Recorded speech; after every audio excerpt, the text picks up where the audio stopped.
لا إله إلا الله لا إله إلا الله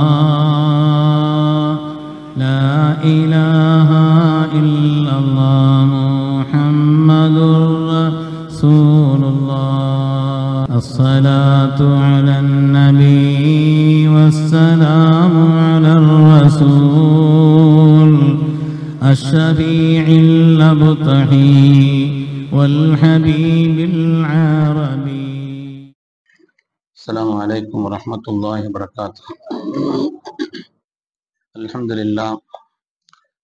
لله رب العالمين والصلاة والسلام على رسوله سيدنا محمد صلى الله عليه وسلم أشرف المرسلين وعلى آله وأصحابه أجمعين.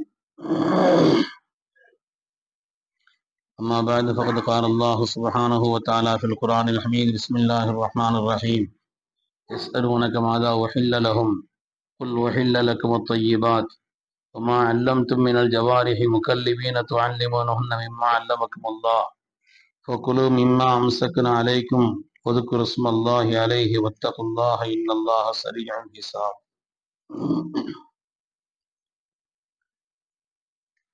وقال النبي صلى الله عليه وسلم كن عالما أو متعلما أو مستمعا أو محبا ولا تكن خامسا أو كما قال عليه الصلاة والسلام. கண்ணியமிக்க முஃமினீன்களே, அல்லாஹ்வின் நல்லடியார்களே, அருமை நாயகம் ஸல்லல்லாஹு அலைஹி வஸல்லம் அவர்களின் பாக்கியம் நிறைந்த உம்மத்துமார்களே, ரப்பு சுப்ஹானஹு வ தஆலா அவனுடைய மேலான கட்டளையை ஜும்மாவுடைய ஃபர்தை நிறைவேற்றுவதற்காக ஒன்று சேர்ந்திருக்கக்கூடிய நம் எல்லோரையும் அல்லாஹ் கபூல் செய்திருப்பாங்க. ரப்பினுடைய மேலான திருப்தியை நம்முடைய வாழ்வில் லட்சியமாக கொண்டு இந்த உலகத்தில் அதற்கு ஏற்ப வாழ்ந்து காண்பித்த வல்லல் முஹம்மது ரசூலுல்லாஹ் ஸல்லல்லாஹு அலைஹி வஸல்லம் பரிசுத்தமான வழியில் நின்று இரு உலகத்திலும் வெற்றி பெற்ற சாலிஹீன்கள், அருளாளர்கள், வலிமார்கள், நாதாக்கள், நல்லோர்களின் கூட்டத்தில் அல்லாஹு தஆலா நம்மையும் நம் சந்ததிகளையும் கபூல் செய்திருப்பார். கண்ணியமிக்க முஃமினீன்களே, தமிழகத்தினுடைய பல்வேறு பகுதிகளில் அரபிக் கல்லூரியினுடைய கல்வி ஆண்டின் நிறைவாக இருக்கிற காரணத்தினாலே பட்டமளிப்பு விழாக்கள் நடைபெறுகின்ற நேரம். இந்த நேரத்திலே கல்வி தொடர்பான சில விஷயங்களை, அதிலும் குறிப்பாக மார்க்க ரீதியான இந்த கல்வியை படிப்பது என்பது இருக்கிறது, படிப்பவர்கள், படித்து கொடுப்பவர்கள், நம்முடைய ஈமானுடைய வாழ்வுக்கு, உலகத்திலே ஈமானிய வாழ்வுக்கு வழிகாட்டக்கூடிய கல்வி அந்த கல்வி. அதேபோல் ஒரு மனிதனை இஸ்லாத்தின் அடிப்படையிலே வாழ வைப்பதற்காக மார்க்க ரீதியாக சமுதாயத்திற்கு வரக்கூடிய ஏற்படக்கூடிய எல்லா பிரச்சனைகளுக்கும் தீர்வு காணக்கூடிய ஒரு கல்வியாக இந்த மார்க்க கல்வி அமைந்திருக்கிறது. ஆனால் இந்த கல்வியினுடைய விஷயத்தில் காலங்கள் கடந்து வருகின்ற இப்பொழுது கல்வியினுடைய விஷயங்களிலும் சரி, ஆலிம்களின் விஷயத்திலேயும் சரி, சமுதாயம் போதிய கவனத்தை செலுத்தாத காரணத்தினால் பலரும் பல்வேறு விதமான வேலைகளுக்கு, ஆலிம்களாக இருந்தாலும் பல்வேறு விதமான வேலைகளுக்கு பல்லாயிரக்கணக்கானவர்கள் வளைகுடா நாடுகளில் வேலை செய்கிறார்கள். இங்கும் சில விதமான துறையிலே உள்ளவர்கள் கொஞ்சம் ஆங்கில அறிவையும் கற்றுக்கொண்டு பல்வேறு நிலைகளில் தங்களுடைய பணிகளை செய்ய அவர்கள் சென்று விடுகிறார். தரமான ஆலிம்கள் கிடைப்பது என்பது குறைந்து வருவதற்குண்டான காரணங்களிலே சமுதாயத்தினுடைய அக்கறை குறைவும் ஒன்று, சமுதாயத்தினுடைய கவனக்குறையும் அதிலே ஒன்று என்பதிலே சந்தேகமே இல்லை. அருமையானவர்களே, அது நல்லதல்ல, அது நம்முடைய ஷரியத் ரீதியான வாழ்வுக்கு நல்லதல்ல. ஏனென்றால் இந்த குர்ஆன் ரீதியான இந்த கல்வியை பாதுகாப்பது, அல்லாஹ்வுடைய ரசூல் சொன்னார்கள், குன் ஆலிமன், நீ ஆலிமாக இரு, மார்க்கத்தை பற்றி தெளிந்தவனாக இரு, அவ் முத்தஅல்லிமன், அல்லது கற்பிப்பவனாக இரு, அவ் முஸ்தமிஅன், அல்லது அதற்கு நீ காது கொடுப்பவனாக, அதை கவனத்தோடு கேட்பவனாக இரு, அவ் முஹிப்பன், அல்லது நேசனாக அல்லது உதவியாளனாக இரு, வலா தகுன் ஹாமிசா, ஐந்தாவது கூட்டத்தில் நீ ஆகிவிடாது என்று சொல்வார்கள் கண்மணி முஹம்மது ரசூலுல்லாஹி ஸல்லல்லாஹு அலைஹி வஸல்லம் அவர்கள். உண்மையானவர்களே, அதனாலே கல்வி என்பது சாதாரணமானதல்ல. கல்வி எல்லாவற்றிற்கும் அடிப்படை. அதற்கு நாம் ஷாஃபி ரஹ்மத்துல்லாஹி அலைஹி சொன்னதை போல மன் அராத துன்யா ஃபஅலைஹி பில் இல்ம், யார் துன்யாவை நல்லபடியாக பற்றி கொள்ள வேண்டும், சிறந்த துன்யா வேண்டும் என்று ஆசைப்படுகிறார்களோ அவர்களுக்கும் கல்வி அவசியம். ஒமன் அராதல் ஆகிரத்த ஃபஅலைஹி பில் இல்ம், ஆகிரத்திலே மேம்பட வேண்டும் என்று ஆசைப்பட்டால் அவர்களுக்கும் கல்வி அவசியம். ஒமன் அராதஹுமா ஃபஅலைஹி பில் இல்ம், யார் இரண்டையும் ஆசைப்படுகிறார்களோ, சிறந்த துன்யாவும் எனக்கு வேண்டும், சிறந்த ஆகிரத்தும் எனக்கு வேண்டும் என்று ஆசைப்படுகிறார்களோ ஃபஅலைஹி பில் இல்ம், அவர்களுக்கும் இன்னும் அவசியம் என்று சொன்னார். அதனாலே கல்வி என்பது ஒரு மனிதனுக்கு உண்டான அங்கீகாரம், ஒரு சிறந்த மனிதனுக்கு உண்டான உயர்வு என்பதிலே எந்த விதமான சந்தேகம் இல்லை. அதனால்தான் அல்லாஹு தஆலா ஆதி மனிதர் ஆதம் அலைஹிஸ்ஸலாத்து வஸ்ஸலாம் அவர்களுடைய தனித்தன்மையை தேர்ந்தெடுக்கும் பொழுது அல்லாஹு தஆலா அவர்களுக்கு கல்வியை கொண்டு சிறப்பளித்தார் என்று குர்ஆன் சொல்லும். வஅல்லம ஆதமல் அஸ்மாஅ குல்லஹா, ஆதம் அலைஹிஸ்ஸலாமுக்கு அல்லாஹு தஆலா கல்வி ஞானத்தை கொண்டு சிறப்பளித்தார் என்று அருள்வரை சொல்லி காண்பித்தார். உண்மையானவர்களே, அதனால்தான் கல்வி என்பது மாண்பானது. அந்த ஆயத்தினுடைய விரிவுரையிலே பெருமக்கள் சொல்வார்கள், கல்வியாளர்களுக்கு உலகம் கட்டுப்பட வேண்டும். அல்லாஹு தஆலா மலக்குமார்களை எல்லாம் சுஜூது செய்ய வைத்தானே, அதன் வழியாக ஒரு பாடத்தை நமக்கு சொல்கிறான், கல்வியாளர்களுக்கு உலகம் கட்டுப்பட வேண்டும். அதே போல கல்வியாளர்களுக்கு சிறப்பான வாழ்வு இருக்கிறது. தீனியான கல்வியை இஹ்லாஸோடு கற்றால் சிறப்பான வாழ்க்கை. உஸ்குன் அன்த வ ஸௌஜுக்கல் ஜன்னா, உங்களுடைய குடும்பத்தோடு நீங்கள் சொர்க்கத்தில் அமருங்கள் என்று அல்லாஹ் சொன்ன அந்த ஆயத்தின் வழியாக அந்த செய்தி இருக்கிறது என்று சொல்வார். அதே போல அந்த ஆயத்திலே இன்னொரு இருக்கிறது, நீங்கள் கல்வியாளர்கள் கட்டுப்பாடோடு இருக்க வேண்டும். வலா தக்ரபா ஹாதிஹி ஷஜரா, இந்த மரத்திற்கு அருகே நெருங்காதீர்கள் என்று சொன்னால் ஏதோ மரம் என்பது மாத்திரமல்ல, கல்வியாளர்களுக்கு என்று கூடுதலான கட்டுப்பாடுகள் இருக்கிறது. அதிலையும் அவர்கள் கவனம் செலுத்த வேண்டும் என்பதை குர்ஆன் ஷரீஃப் நமக்கு உணர்த்தி காண்பிக்கிறது. அருமையான பெருமக்களே, மனிதர்களுக்கு மத்தியில் ஏற்றத்தாழ்வை மார்க்கம் சொல்லவில்லை. நிறத்தால், மொழியால், நாட்டால், அணுகுமுறைகளால் ஏற்றத்தாழ்வு இல்லை, எல்லோரும் சமம் என்று சொல்லக்கூடிய இஸ்லாமிய மார்க்கம் கல்வியிலே ஏற்றத்தாழ்வு இருக்கிறது என்று சொல்கிறார். ஹல் யஸ்தவில் லதீன யஅலமூன வல்லதீன லா யஅலமூன், அல்லாஹ் கேட்கிறான், கற்றவர்களும் மற்றவர்களும் சமமா? கற்றவர்களும் மற்றவர்களும் சமமா இந்த அல்லாஹ் அருள்மறையிலே கேட்கிறான். எப்படி சமமாவார்? வித்தியாசம் இருக்கிறது என்பதை அல்லாஹ் தஆலா அருள்மறையிலே சொல்லி காண்பிப்பார். அருமையான பெருமக்களே, கல்வி என்பது நம்முடைய உள் வெளிச்சத்திற்கானது. கல்வி என்பது நம்முடைய உள் வெளிச்சம். நம்மை சீர்படுத்திக் கொள்வதற்குண்டான அடித்தளம் தான் மார்க்க கல்வியினுடைய உன்னதமான நிலை. அதை கசடர தெளிவாக கற்க வேண்டும். கல்வியை கொண்டுதான் உயர்வு என்று சொல்லும் பொழுது அதனுடைய சின்ன மொழி அறிவு முதல் அதனுடைய உச்சமான நிலை வரை கல்வி கீழே இருந்து மேல போகணும். ஆரம்பத்து கல்வி எல்லாம் கத்துட்டு மேல போனா அந்த கல்வி தரமானதா இருக்கும். நிறைய பேர் மேல இருந்து கீழே வர்றது. அதனால கீழுண்டான அடிப்படை விஷயங்களே தெரியவில்லை. ஒரு வார்த்தையை சொல்லும் பொழுது சீன் வச்சு சொன்னா ஒரு அர்த்தம், அதையே சீன் சொன்னா வேற அர்த்தம், அதையே சாதுன்னு சொன்னா வேற அர்த்தம், ஜபர சேராச்சுன்னா வேற அர்த்தம், சேருக்கு சபை வச்சு சொன்னா அது வேற ஒரு அர்த்தம் என்றெல்லாம் அர்த்தம் மாறுபடுகிறது. உதாரணமா சிராத்தல் லதீன, அல்ஹம்து ஓதும் பொழுது 14 ஷத்துகள் இருக்கிறது, கவனிச்சு ஓதணும். அரபியில் அந்த வார்த்தைகள் ஒவ்வொன்றும் சிராத்தல் லதி சாது வச்சு ஓதணும். உதாரணத்திற்கு சொல்கிறேன், அதை கொஞ்சம் மாத்திரம் வைங்க. உதாரணமா சப்ப, அரபியில சாது வச்சு சப்பன்னு சொன்னா ஊற்றினான்னு அர்த்தம், அதையே சீனாக்கி சப்பன திட்டினான்னு அர்த்தம், அதையே சீனாக்கி சப்பன்னு சொன்னா இளமையானான்னு அர்த்தம். ஒரு சின்ன எழுத்தினுடைய மாற்றத்தை கொண்டு நிறைய அர்த்தங்கள் மாறுபடுகிறது என்று சொல்லும் பொழுது அதை தெளிவாக கற்கவே. ஏதோ ஒரு தர்ஜுமத்துல் குர்ஆனை பார்த்தோம் எல்லாத்தையும் கத்துக்கிட்டோம் அப்படின்னு நினைக்கிறது இருக்குதே, அடிப்படையான அறிவில்லை என்ற அர்த்தம். அதனால கற்றுக்கொண்டே இருக்க வேண்டும். ஒரு வார்த்தையினுடைய யதார்த்த அர்த்தம் ஒண்ணு இருக்கும், என்னுடைய பாவனை அர்த்தம் ஒண்ணு இருக்கும். அரபியில ஹகீகத் மஜாஸ்ன்னு சொல்லுவாங்க. உதாரணமா அல்லாஹ் குர்ஆனிலே சொல்கிறான், அல்லாஹு யதவஃபல் அன்ஃபுஸ, அல்லாஹ் தான் ஆன்மாக்களை மரணிக்க செய்கிறான்ங்கிறான். இந்த இடத்துல சொல்றான், குல் யதவஃபாக்கும் மலக்குல் மௌத்தில் லதீ உக்கில பிக்கும், உங்களுக்கு சாட்டப்பட்ட மலக்குல் மௌத் தான் உங்களை மௌத்தாக்குறாருங்கிறான். அல்லாஹ் மௌத்தாக்குறானா, மலக்குல் மௌத் மௌத்தாக்குறாரா? அல்லாஹ் சொல்கிறான், அல்லாஹு யதவஃபல் அன்ஃபுஸ், அல்லாஹ் தான் ஆன்மாக்களை மரணிக்க செய்கிறான்ங்கிறான். இன்னொரு இடத்துல குல் யதவஃபாக்கும் மலக்குல் மௌத்தில் லதீ உக்கில பிக்கும், உங்களுக்கு என்று சாட்டப்பட்ட மலக்கு மௌத்தாக்குறார். ரெண்டையும் இணைக்க வேண்டும். அதனுடைய அர்த்தம் என்ன, இதனுடைய அர்த்தம் என்ன? அது ஹக்கீகத், யதார்த்தமான அர்த்தம் அதுதான். அல்லாஹ் தான் அசலானவன். ஆனால் காரண பொருளை அந்த வார்த்தைக்காக பயன்படுத்தலாம். பல்வேறு நிபந்தனைகளோடு என்று மார்க்கம் அதற்கான வெளிவிலக்கையும் சொல்லி காண்பிச்சார். அறிவுக்கு முடிவே கிடையாது. ஓரளவு நம்ம எல்லாத்தையும் வணங்கிக்கிட்டோம் அப்படின்னு சொன்னா அன்னையிலிருந்து அவர் ஜாஹில்ஷா ஆகிறார்னு அர்த்தம். அன்னையிலிருந்து அவருக்கு அறியாமை தொடங்குகிறது என்ற அர்த்தம். முடிவே இல்லை. பெரும் பெரும் பெரும் மக்களும் கூட அறிவை தேடிக்கொண்டே இருந்தார்கள். அறிவுக்கு முடிவு என்பது கிடையாது. கல்வியை கற்பவர்களை 4 விதமாக பிரிப்பார்கள். கல்வியை கற்பவர்களை, கற்றுக் கொடுப்பவர்களை, மனிதர்களை 4 விதமாக பிரிப்பார்கள்.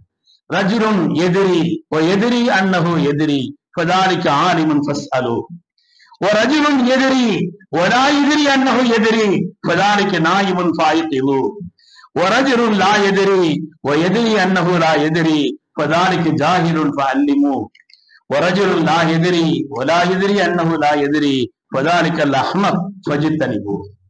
மனிதர்கள் 4 விதம். ஒருவர் விளங்கியிருக்கிறார், தான் தெளிவா விளங்கியிருக்கிறோம், தான் தெளிவா தான் விளங்கியிருக்கிறோம் அப்படின்னு விளங்கியிருக்கிறார் என்றால் ஆலிமன் ஃபஸ்அலு, அவர்தான் உண்மையிலே ஆலிம், விளக்கம் உள்ளவர். அவரிடத்துல கேட்டு தெரிஞ்சுட்டாங்க. இது முதல் வகை.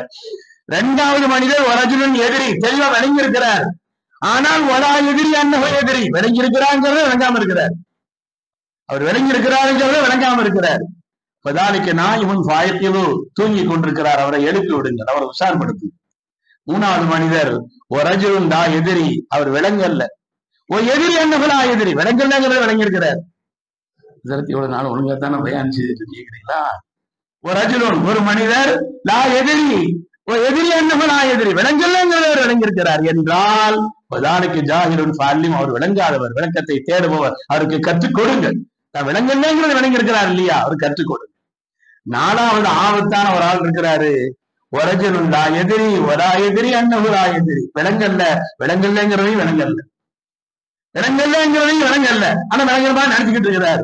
ஃபதாலிக அஹ்மக், அவன் முட்டாள், அவனை விட்டு நீங்கள் தவிர்த்து ஒதுங்கிக் கொள்ளுங்கள் என்று சொல்வார். அதனால கல்வியை கற்பவர்கள் எல்லோரும் ஒரே நிலையிலே இல்லை. கல்விக்கு முடிவு என்பதும் இல்லை. தேடிக்கொண்டே இருக்க வேண்டும். கல்வியை கொண்டுதான் மாண்பு. நாய்ங்கிறது இருக்கிறதுங்க, மார்க்கத்தை பொறுத்தவரையில அது அசுத்தம், நஜீஸ். எதுலையாவது வாய் போட்டுருச்சுன்னு வைங்க, இந்த பொருள்கள் இருந்தால் பொருளை கொட்டிடணும். பாத்திரத்தில் வாய் வைத்தால் பாத்திரத்தை கழுகணும் 7 தடவை. ஒரு தடவை மண்ணு போட்டு கழுகணும், மார்க்கம் சொல்கிறது. அந்த அளவுக்கு நஜீஸான ஒரு பொருள் தான் நாய். ஆனால் அதே நாய் ஒரு பொருளை எடுத்துக்கொண்டு வந்து வேட்டையாடி கொண்டு வந்து தந்தால் சாப்பிடலாமான்னு மார்க்கம் சாப்பிடலாம்னு சொல்லுது. அல்லாஹ் குர்ஆனிலே சொல்கிறான், யஸ்அலூனக மாதா உஹில்ல லஹும், ஹலால் ஆக்கப்பட்ட உணவுகள் எது, எதை சாப்பிடலாம் என்று கேட்கிறார்கள். நாயகமே சொல்லுங்கள், குன் உஹில்ல லக்கும் தையிபாத், ஹலாலான நல்ல பொருள்கள் எல்லாம், உங்களுக்கு நல்ல பொருள்கள் எல்லாம் சாப்பிடலாம், ஹலால் தான். அதே போல வமா அல்லம்தும் மினல் ஜவாரிஹி முகல்லிமீன துஅல்லிமுனஹுன்ன மிம்மா அல்லமக்குமுல்லாஹ் ஃபகுலு மிம்மா அம்சக்னா அலைக்கும். ஆயத்தினுடைய விரிவுரைகளை சொல்வார்கள், ஒரு நாய், அந்த நாய் இருக்கிறது பழக்கப்பட்டிருக்கிறது, பயிற்சி கொடுக்கப்பட்டிருக்கிறது, அறிவு கொடுக்கப்பட்டிருக்கிறது. எப்படிப்பட்ட பயிற்சி என்றால், இது போய் அந்த எஜமானுடைய சொல் கேட்டு நேரா வேட்டையாடுவதற்காக பிஸ்மி சொல்லி அனுப்பி விடுகிறார். அது போய் வேட்டையாடப்பட வேண்டிய அந்த பொருளை எடுத்துக்கொண்டு வந்து தான் ஒன்றும் அதிலே சாப்பிட்டு விடாமல் ஏமானிடத்தில் அப்படியே கொடுத்து விடும். இந்த பழக்கப்பட்ட கல்பும் அல்லம், அறிவு கொடுக்கப்பட்ட இந்த நாய் நஜீசு தான் அது. ஆனால் அறிவு கொடுக்கப்பட்ட காரணத்தினால் ஒரு நாய்க்கு மாண்பு வருகிறது. அதனாலே அறிவு என்பது அவ்வளவு மேன்மையானது என்று பெருமக்கள் சொல்வார். அறிவை தேடக்கூடிய விஷயத்திலே ஒரு மனிதனுக்கு முடிவு என்பதே இல்லை, தேடிக்கொண்டே இருக்க வேண்டும் என்பதை மார்க்கம் பல்வேறு நிலைகளில் நமக்கு சொல்லி காண்பிக்கிறது. கண்ணியமான பெருமக்களே, அதிலேயும் குறிப்பாக மார்க்க ரீதியான இந்த அறிவினுடைய நிலை இப்பொழுது காலத்தால் கொஞ்சம் உலகாதாய மோகம். இதை படிச்சு என்ன புண்ணியம், இது பிடிச்சதுனால என்ன வரப்போகுது, அதை படிச்சா லட்சக்கணக்கில் சம்பாதிக்கலாம், அதுல அப்படி போயிடலாம். மார்க்க ரீதியான கல்வியை கற்றால் என்ன செய்ய போறீங்க, ஒரு இடத்துல இமாம செய்ய போறீங்க, அங்க இருக்கக்கூடிய அந்த சம்பளத்தை வைத்து அவருடைய குடும்பத்தை கழிக்க முடியுமா? அசரத்து எது தான் சொந்த விஷயம் பேச நினைக்காதீங்க, பொதுவாக சொல்கிறேன். பொதுவாக மக்களிடத்தில் இருக்கக்கூடிய ஒரு மனோநிலை என்பது மார்க்க ரீதியான கல்வியை கற்பதற்குண்டான அல்லது கற்பிப்பதற்குண்டான அவர்களை தேடுவதற்குண்டான ஆர்வம் குறைந்து கொண்டே இருக்கக்கூடிய காலம், அது குறைந்து கொண்டே இருக்கக்கூடிய காலம். அருமையானவர்களே, அது இந்த சமூகத்திற்கு எந்த வகையிலும் நல்லது. ஏனென்றால் அதை கொண்டுதான், அந்த கல்வியை கொண்டுதான் நம்முடைய தீனுடைய வாழ்வு, இந்த கல்வியை கொண்டுதான் நம்முடைய இஸ்லாமிய அடிப்படையை தெரிந்து கொள்ளக்கூடிய ஒரு நிலை. அதை கொண்டுதான் கியாமத்து வரை இந்த உலகத்திற்கு அற்புதமாக வழங்கப்பட்ட குர்ஆனை கற்றுக்கொள்ளக்கூடிய ஒரு உன்னதமான நிலை அதுதான். அதனால்தான் அதை தேடினார்கள், அதற்காக அர்ப்பணித்தார்கள். குர்ஆனுடைய கல்விதான் எல்லா வகையிலும் நிறைவான கல்வி. ஒரு ஆயத்தினுடைய கருத்தை கூட இந்த உலகத்திலே யாரும் குறை சொல்லிவிட முடியாது. அமெரிக்காவுடைய யூனிவர்சிட்டியில ஒரு ஆசிரியர் பாடம் நடத்தினார். பாடம் நடத்தும்போது அவர் சொல்றாரு, மா ஜஅலல்லாஹு லிரஜுலின் மின் கல்பைனி ஃபீ ஜௌஃபிஹி. வேதத்தில் குர்ஆனில் இப்படி ஒரு வார்த்தை சொல்லப்பட்டிருக்கிறது, ஒரு ஆணுக்கு 2 உள்ளங்களை இறைவன் வைக்கவில்லை என்று சொல்கிறான். மனுஷனுக்கு 2 உள்ளம் வைக்கலன்னு சொல்லணும், ஆணுக்கு நீ சொல்றான். குர்ஆனிலே ஒரு குறைவு, ஒரு ஆணுக்கு 2 உள்ளங்களை இறைவன் வைக்கவில்லை என்று சொல்கிறது. ஆனால் ஒரு மனிதனுக்கு என்று அல்லவா சொல்ல வேண்டும். எந்த மனுஷனுக்கு 2 கல்வி இருக்குது, ஒரு கல்வி தானே இருக்கும் என்று அவர் அந்த பேராசிரியர் விளக்கம் சொல்லும் பொழுது, மார்க்கம் தெரிந்த ஒருவன், மார்க்கத்தை தேடிக்கொண்டிருக்கக்கூடிய கல்வியாளன் ஒருவன் எழுந்திருந்து சொன்னான், நீங்கள் சொல்வது சரிதான், ஆனால் ஒரு பெண் கருவுற்று இருக்கக்கூடிய நேரத்திலே அந்த பெண்ணினுடைய வயிற்றில் உள்ள அந்த குழந்தைக்கு ஒரு உள்ளம் இருக்கிறது, அந்த பெண்ணுக்கு ஒரு உள்ளம் இருக்கிறது. எனவேதான் அல்லாஹ் தஆலா ரஜுல் ஆணுக்கு சொன்னான்.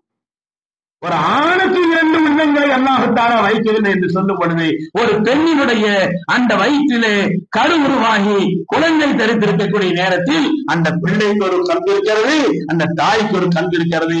அதை எங்கேயும் இல்லாமல் ஆக்கிவிடக் கூடாது என்பதை சுட்டி காட்டுவதற்குத்தான் ஆணுக்கு என்று குர்ஆன் சொல்கிறது. குர்ஆனுடைய எந்த ஒரு கருத்தும் சரி, எழுத்தும் சரி, எந்த வகையிலும் அது குறை சொல்லப்படாத நிறைவான். அதே போல அதற்கு விளக்கமாக கண்மணி முஹம்மது ரசூலுல்லாஹி ஸல்லல்லாஹு அலைஹி வஸல்லம். இன்னைக்கு ஹதீஸ்களுடைய கணம் நமக்கு தெரியல. ஹதீஸ்களுடைய கணம் ஏதாவது ஒண்ணுன்னா அது அப்படி இப்படி என்று சொல்கிறார். ஒரு ஹதீஸை தேடுவதற்காக, ஒரே ஒரு ஹதீஸை தேடுவதற்காக நம்முடைய முன்னோர்கள் பட்ட பாடு, செய்த பயணங்கள், அதற்காக அவர்கள் அனுபவித்த கஷ்டங்கள் கொஞ்சம்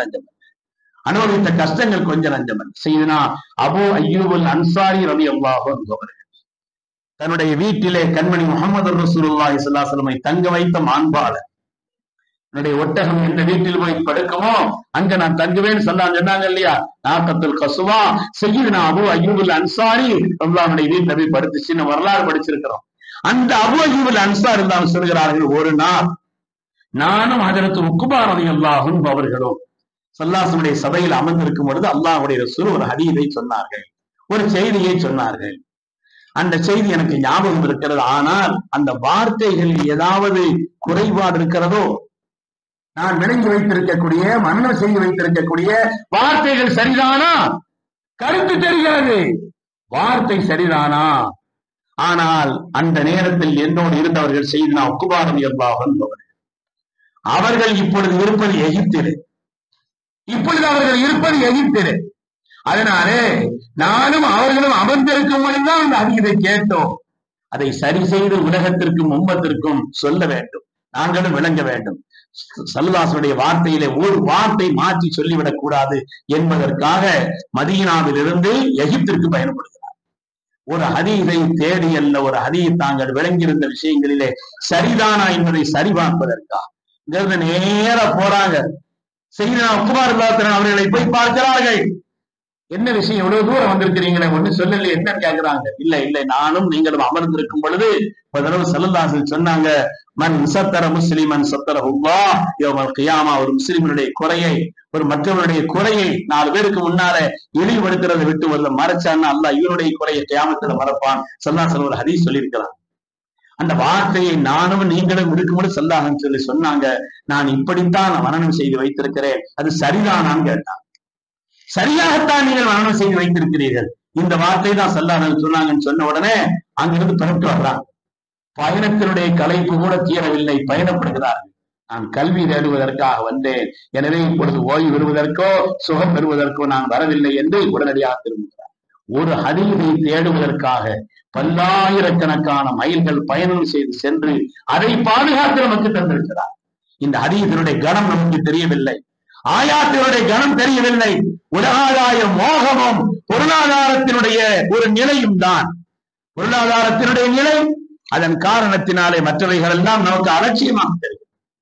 மற்ற மார்க்க ரீதியான அந்த கல்வியினுடைய நிலைப்பாடு என்பது நமக்கு அலட்சியமாக தெரிகிறது. சங்கிக்குரிய பெருமக்களே, ஆளுங்களை அப்படித்தான் நினைக்கிறோம். பொருளாதாரத்தினுடைய குறையும், உலக ரீதியான உலக ரீதியான விஷயங்களிலே உலகியல் கல்வி அவர்கள் கற்றுக்கொள்ளவில்லை.